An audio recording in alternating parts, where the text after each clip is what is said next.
We will learn future perfect tense.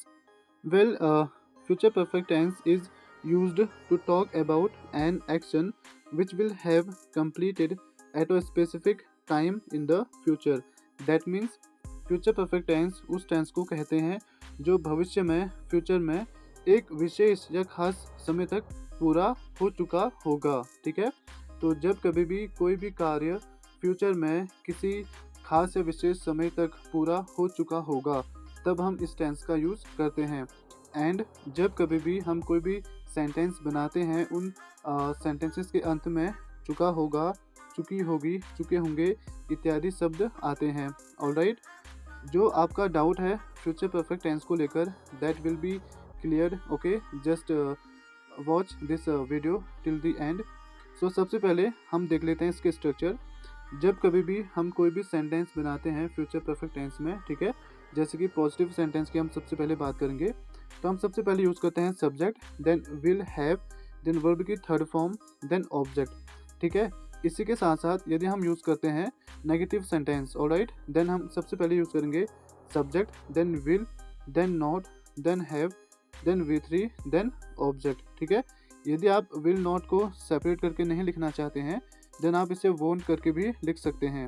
Alright, then it will be subject, won't, have, V3, then object. Alright, इसी के साथ साथ यदि आप बनाना चाहते हैं इंटरोगेटिव सेंटेंसेस देन सबसे पहले हम हेल्पिंग वर्ब को लाएंगे will and then subject, then have, then verb की third form, then object with question mark. Alright, then interrogative negative sentences कैसे बनाते हैं देखिए।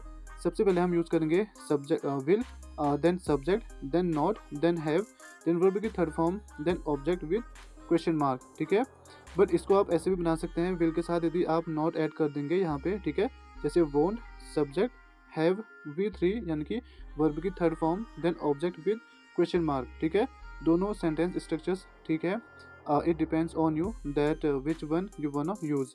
And then it comes to WH words. ठीक है, यानी कि जहाँ पे हम WH वर्ड यूज़ करके क्वेश्चन पूछते हैं। तो सबसे पहले हम यूज़ करते हैं देखिए WH words. Okay, it can be when, where, how, word, okay, why. उसके बाद हम करेंगे विल, देन सब्जेक्ट का यूज़ करेंगे, देन हैव, देन वर्ब की third form, then again object with question mark. And इसी के साथ यदि हम जो WH वर्ड है उसे हम नेगेटिव फॉर्म में यूज़ करेंगे।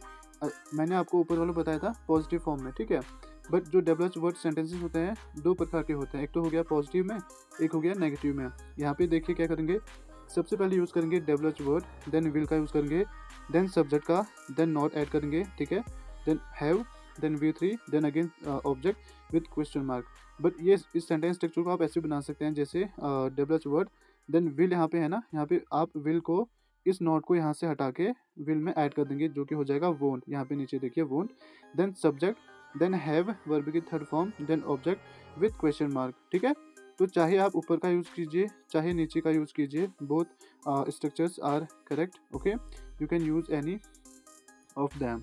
एंड अब देखिए मैंने आपको सेंटेंस स्ट्रक्चर यहाँ पे बता दिए। You need to remember each sentence structure so that you can make sentences in future perfect tense easily. ठीक है, जब कभी भी मैं आपको कोई भी सेंटेंस स्ट्रक्चर बताता हूँ वो बहुत इंपॉर्टेंट होते हैं, नेसेसरी होते हैं। ठीक है, ताकि आप जब कोई भी सेंटेंस बनाएंगे तो आप उसे करेक्टली बना पाए। ठीक है, अब आपको मैं इसमें एक इंपॉर्टेंट चीज़ बता देता हूँ। देखिए जैसे इसमें आता है टाइम एक्सप्रेशंस, जैसे देखिए बिफोर, बिफोर यानी कि से पहले, and then by the time, इसका अर्थ होता है जब तक या उस समय तक। ये टाइम एक्सप्रेशंस हैं जिन्हें हम इसमें यूज़ करते हैं। ठीक है, जैसे देखिए विद इन 2 आवर्स यानी कि 2 घंटे के भीतर, देन बाय टुमारो, कल तक, बाय नेक्स्ट वीक, अगले हफ्ते तक, देन नेक्स्ट देखिए क्या है, बाय नेक्स्ट मंथ, अगले महीने तक, बाय नेक्स्ट ईयर, अगले साल तक, बाय देन, तब तक। ठीक है, ये हमारे टाइम एक्सप्रेशंस होते हैं जिन्हें हम यूज़ करते हैं फ्यूचर परफेक्ट टेंस में। ठीक है, तो चलिए कुछ सेंटेंसेस देखते हैं, कुछ examples. As I told you that to show completed action before और specific time in the future, यानी कि जो फ्यूचर परफेक्ट टेंस होता है उसका यूज हम तब करते हैं जब कोई भी कार्य किसी फ्यूचर में किसी खास विशेष समय से पहले जो पूरा हो चुका होगा। ठीक है, जैसे देखिए इसमें example, she will have done her work by 9 AM, यानी कि वह अपना काम 9 बजे तक पूरा कर चुकी होगी। यानी कि जो काम पूरा हो चुका होगा फ्यूचर में, ठीक है।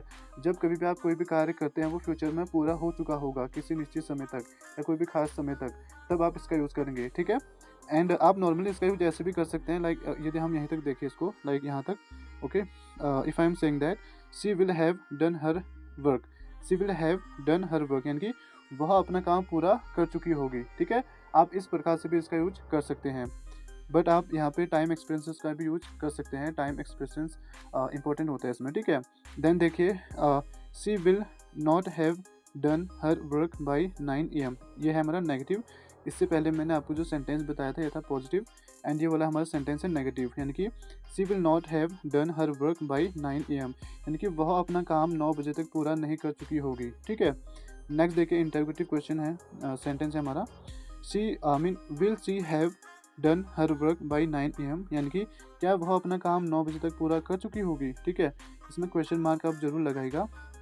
देन देखिए, मैं आपको बताता हूँ इंटरोगेटिव नेगेटिव सेंटेंस वो ऐसे बनता है, देखिए, will she not have done her work by 9 AM, यानी कि क्या वह अपना काम 9 बजे तक नहीं कर चुकी होगी, ठीक है। इसे आप इस प्रकार से भी बना सकते हैं, जैसे यहाँ पे हमने नॉट यहाँ पे सब्जेक्ट की बात लगाया है, बट आप यहाँ पे नॉट को रिमूव करके यहाँ पे विल के साथ ऐड कर सकते हैं।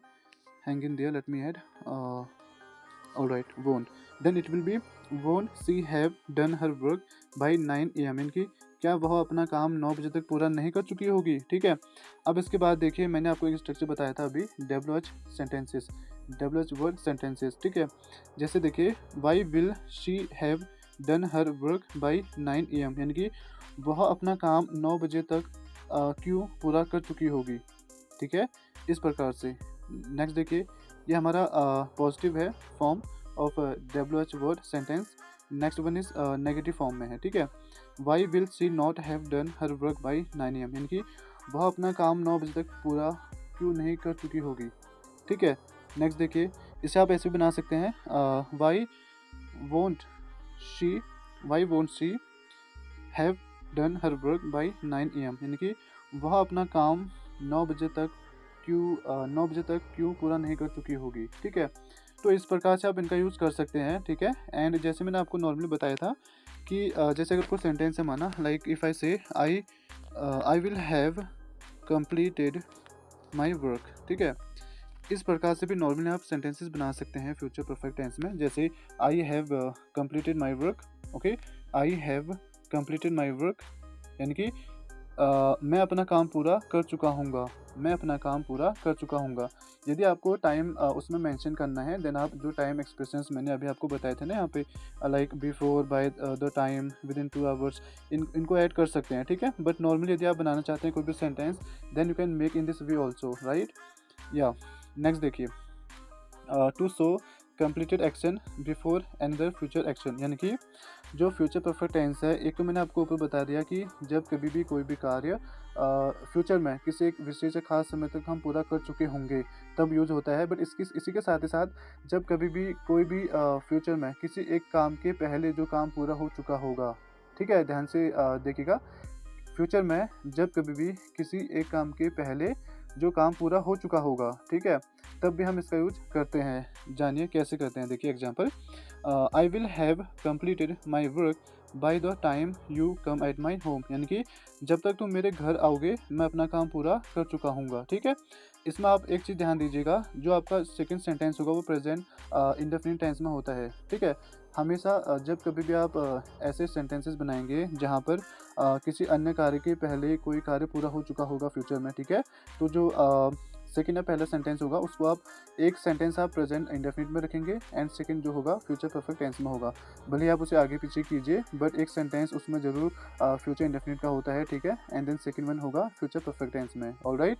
देन नेक्स्ट देखिए, she will have taught the lesson before we reach at school, यानी कि हमारे स्कूल पहुंचने से पहले वह जो लेसन है वो पढ़ा चुकी होगी, ठीक है। तो इस प्रकार से हम इसका यूज करते हैं। I hope you understood the entire concept about future perfect tense, and if you are new in this video, then you can subscribe this channel.